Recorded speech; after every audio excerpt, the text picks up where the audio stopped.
Em situações em que a ordem pública é afetada no combate à violência, ao tráfico de drogas e até na segurança das fronteiras, muitas vezes a polícia local precisa de reforços e a Força Nacional entra em ação.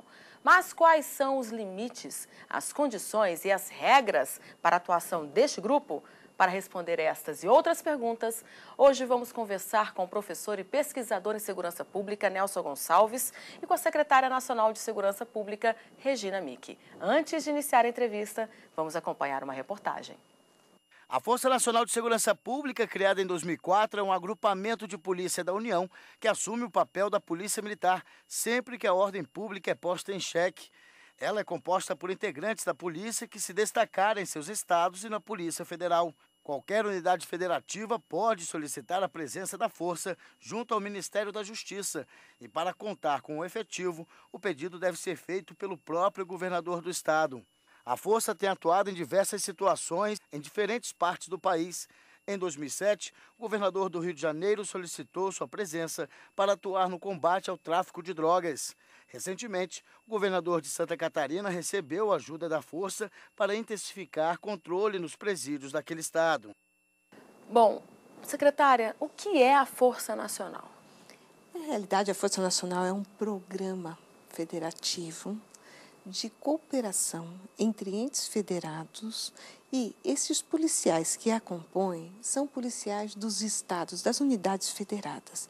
Nós temos esses policiais por determinado período aqui, um ano e pouco. Eles passam por uma capacitação, o que nós chamamos de instrução de nivelamento, trocam experiências e, a partir daí, fazem parte de um cadastro que, a qualquer momento, dependendo da especificidade da operação, eles podem ser mobilizados. Agora, são policiais militares dos estados? Quem são as pessoas que compõem essa força? Inicialmente, eram só policiais militares.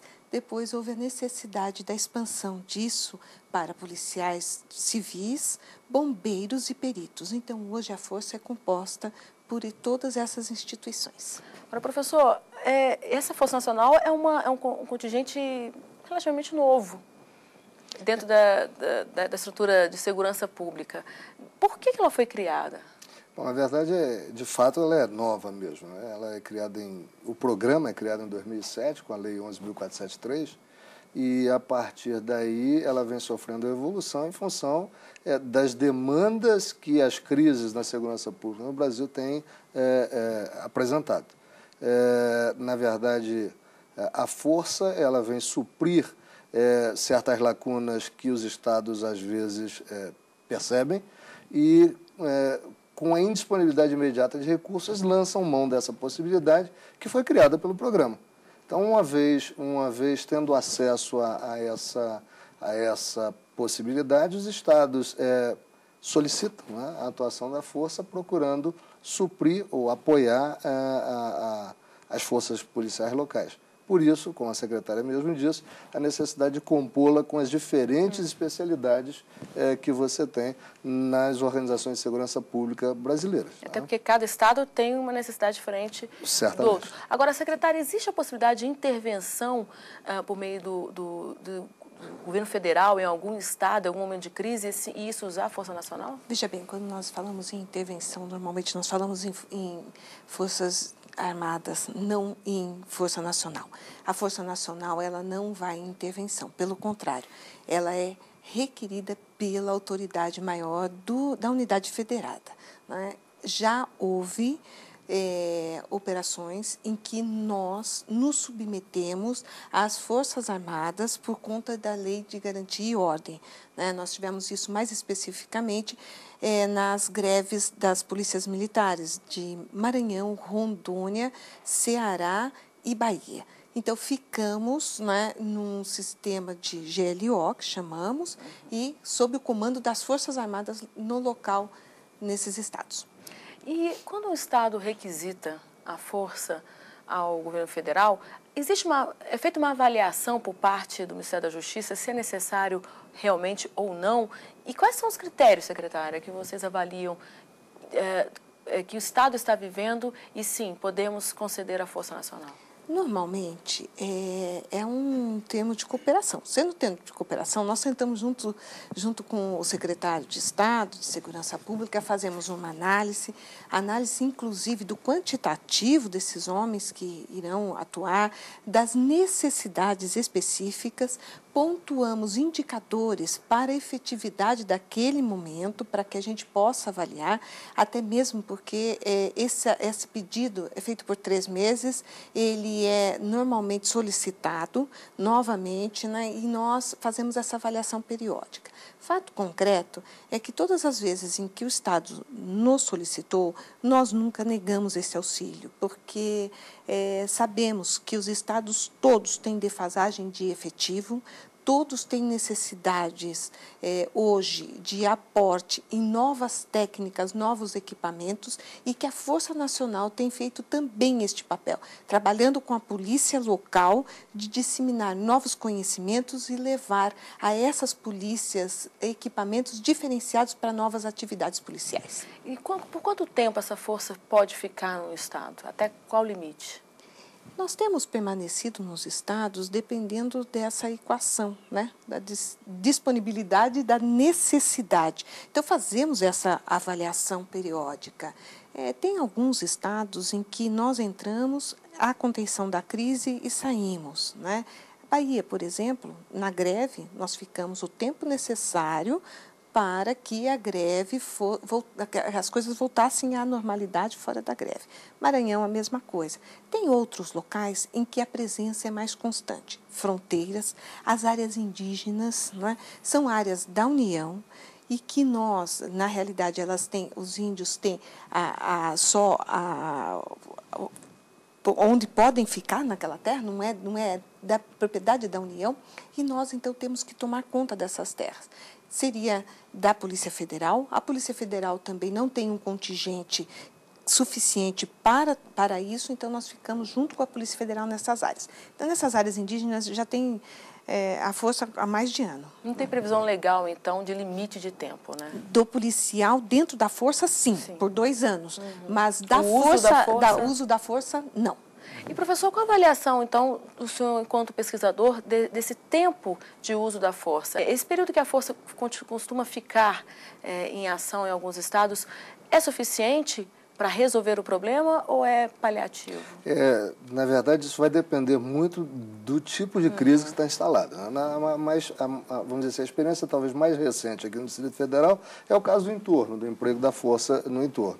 Nós tivemos momentos em que a permanência da força produziu um resultado imediato, que era o esperado, era o que se objetivava. Um choque de segurança. Mas com a retirada da força por uma questão legal e o não investimento do Estado na continuidade daquelas operações de prevenção e de investigação, acabou por fazer retornar a situação status quo antes, né?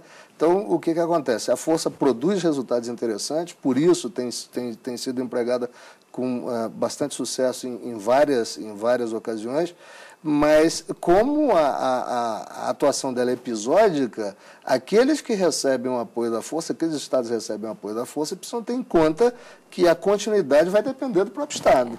E aí é onde nós costumamos perceber um gap muito complicado, porque o Estado não vai adiante, não tem ido adiante com essa atividade de prevenção e de investigação.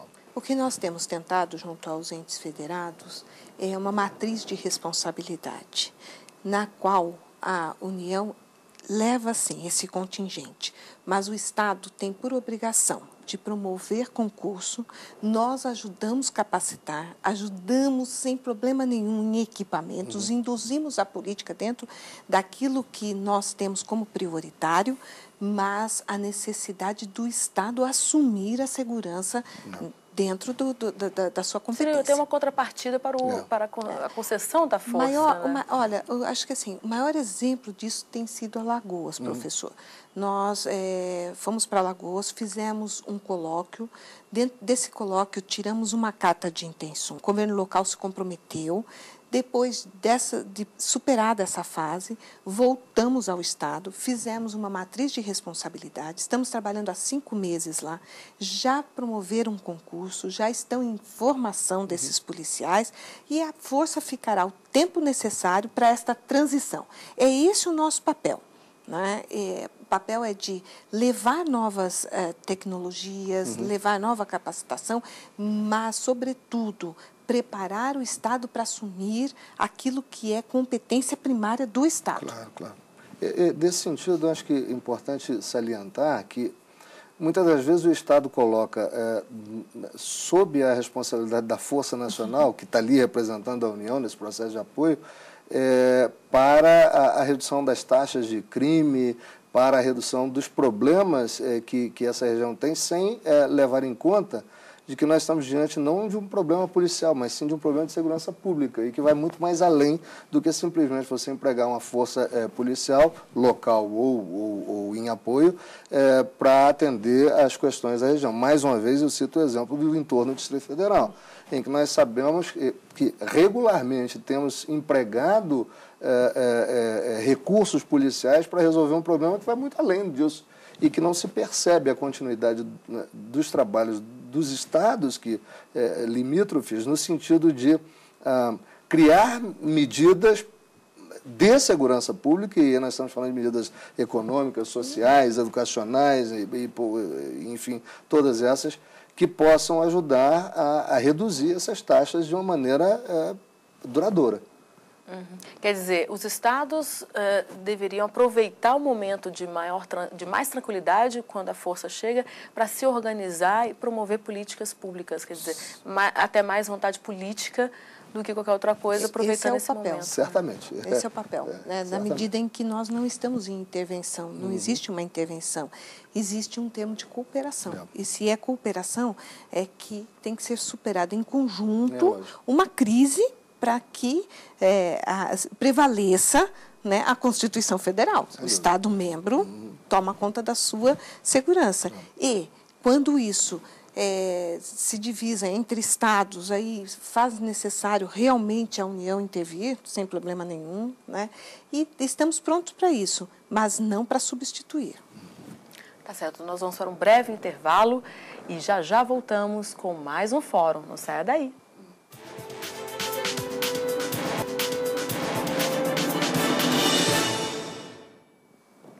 Estamos de volta ao Fórum e o tema do programa de hoje é a Força Nacional. Bom, nós estamos falando sobre a atuação da Força e me surgiu uma dúvida, a Força Nacional pode conduzir inquéritos? Na realidade, nós, quando estamos dentro de um Estado, estamos sob as ordens das autoridades locais. O que fazemos é apoiar as autoridades locais. Então, nós fazemos todas as peças de inquérito sem qualquer problema, fazemos perícia e sob o comando da autoridade competente dentro do Estado. Competente não é quem quer, é quem tem a competência. Fato concreto é que temos atuado neste campo e um dos grandes gargalos da segurança pública no país, sem dúvida nenhuma, é a investigação, né? É um inquérito bem conduzido e o fluxo disso ao Poder Judiciário. E, neste campo, em Alagoas, nós temos obtido muito sucesso com a Força Nacional e com a Polícia Local. Professor, o senhor acha que essa subordinação total ao comando do Estado, ela, em alguns casos, ela chega a ser não eficiente para o objetivo da força? Quer dizer, algum uso da força de forma não eficiente por parte do Estado? Bom, na verdade, eu não vejo desse modo. Em primeiro lugar, não há uma subordinação, há um apoio. O que ocorre é o seguinte, que as unidades que são mobilizadas da força estão atuando em determinados estados da federação, ela tem coordenação própria, e estão em apoio às autoridades locais. O que significa dizer que existe a possibilidade de essa unidade da força estar o mais distante possível de questões políticas locais. Né? Então, essa é uma possibilidade. É claro que tudo isso vai depender muito da própria coordenação da força local em não se envolver com essas questões. Mas aí é um problema de gestão que precisa ser questionado. É pontual. Exatamente, é pontual. Mas a estrutura com que foi criado o programa, ele evidentemente pode estar atendendo a questões políticas, as próprias crises que se estabelecem na segurança pública têm, em alguma medida, natureza política, por isso o governador solicita esse apoio, mas não necessariamente, e eu diria invariavelmente, não se percebe o envolvimento da estrutura da força que está em apoio com as questões locais. Acho que tem 2 pontos a salientar nesse. Primeiro, que nós não somos fornecedores de polícia, e sim indutores de política. Exato. Né? E esta política, ela é a política pública de segurança e não a política partidária. Então, acho que esses 2 pontos são cruciais.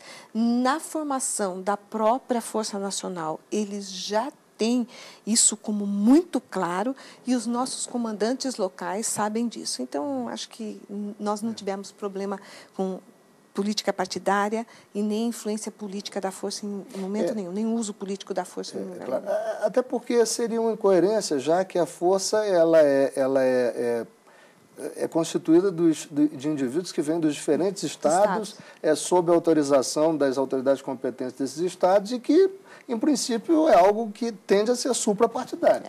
E, professor, eu acho que a riqueza da força está nisso. Nós temos 27 unidades federadas no país, totalmente diferente uma da outra. A atividade policial desempenhada em cada estado ela é diferente. Quando nós trazemos esses policiais para cá, cada um vem já com 5 anos de sua experiência e trocam experiências dos seus locais. Então, nós temos policiais do sul do país trabalhando na Caatinga da Bahia, né? Nós temos policiais de Rondônia trabalhando em Alagoas. Essa diversidade deste país torna o policial um ente mais completo depois de passar pela força, sem dúvida nenhuma.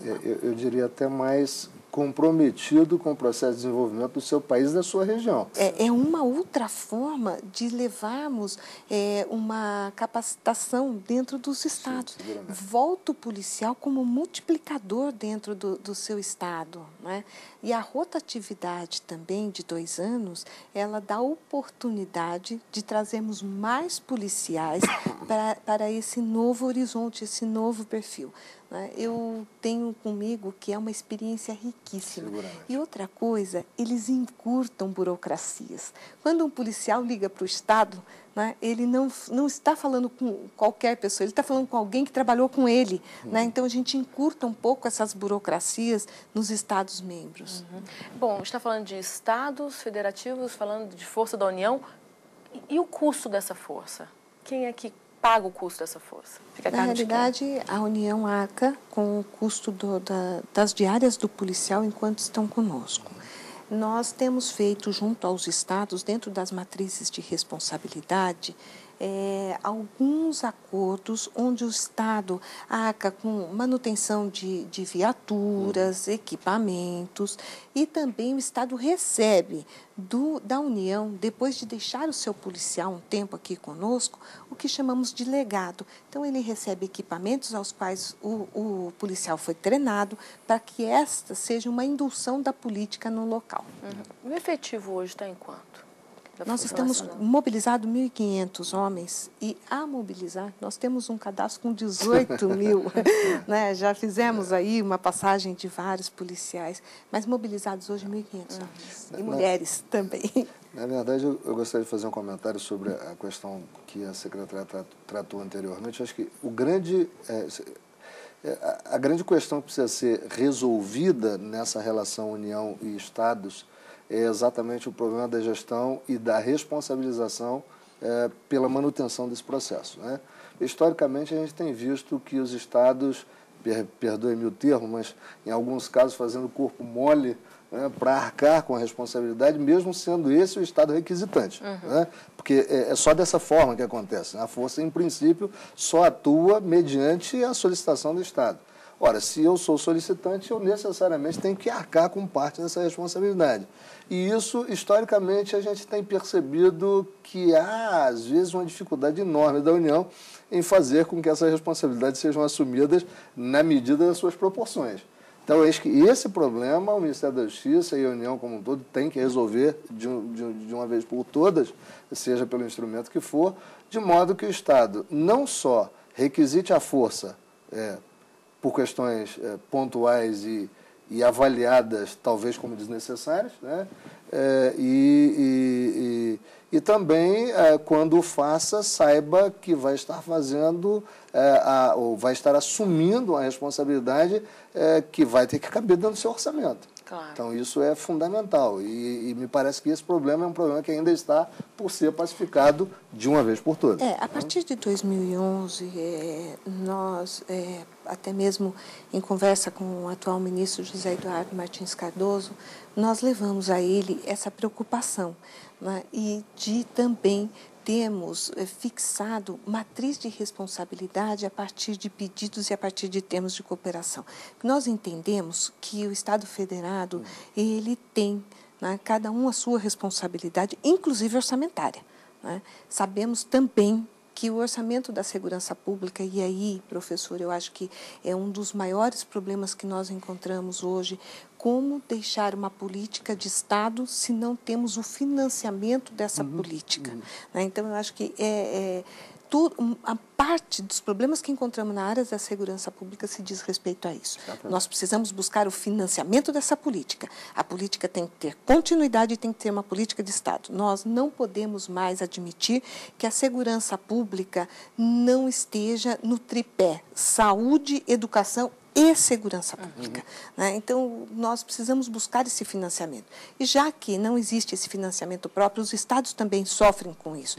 60%, 70% da folha de pagamento dos estados, do orçamento, se diz respeito à folha de pagamento. O custeio dos equipamentos de segurança pública são altos. Fazer segurança pública não é barato, não é uma política barata. Então, esse financiamento é importantíssimo. Enquanto isso não vem, nós dividimos as responsabilidades, inclusive orçamentárias. Bom, eu queria tocar num assunto, talvez seja polêmico para alguns, mas acho que para os senhores não, mas que há algumas pessoas que defendem que a Força Nacional seria inconstitucional. E aí essas pessoas mencionam, esses artigos mencionam que a criação da Força Nacional fere o artigo 144 da Constituição, que é o artigo que determina as entidades responsáveis pela segurança pública. Existe essa polêmica? Bom, na verdade existe. Na verdade a polêmica existe. Até onde tiverem senão duas nós não opiniões. estaríamos tratando disso aqui, na verdade. A polêmica existe. Agora, eu particularmente defendo a não existência dessa inconstitucionalidade, primeiro, porque a Força Nacional não é uma instituição policial. Ela é um programa realizado a partir da cooperação entre os entes federados. Então, e todos os indivíduos que estão envolvidos nesse processo, autoridades políticas, autoridades executivas e autoridades policiais, são autoridades legítimas para estarem exercendo as atividades que a Força Nacional exerce nos estados. Primeiro ponto. Segundo ponto, o programa é acionado na medida em que haja uma requisição ou um pedido de cooperação do Estado que sente essa necessidade, pelo seu mais legítimo ente, que é o governador. Então, o governador solicita o apoio da Força Nacional. Ora, se nós estamos trabalhando com profissionais legítimos, né, a partir de acordos que são celebrados por autoridades legítimas, onde está a inconstitucionalidade? Eu realmente não consigo enxergá-la. Mesmo porque o artigo 144 ele é taxativo na instituição das polícias, né? Sendo um programa formado pelas polícias que estão no artigo 144, claro, né? Para além do que, a nossa federação permite termos de cooperação entre unidades federadas. Sim.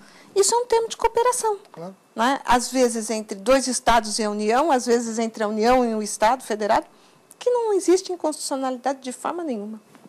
Bom, Agradeço a presença dos senhores aqui no fórum. E termina mais um fórum. Eu quero agradecer a participação do professor e pesquisador em segurança pública, Nelson Gonçalves, e da secretária nacional de segurança pública, Regina Micchi. E aí você pode rever esse programa na página da TV Justiça. O endereço é o www.tvjustiça.jus.br. Envie também sua sugestão para o programa. O e-mail é o forum@stf.jus.br. Semana que vem tem mais. Até lá!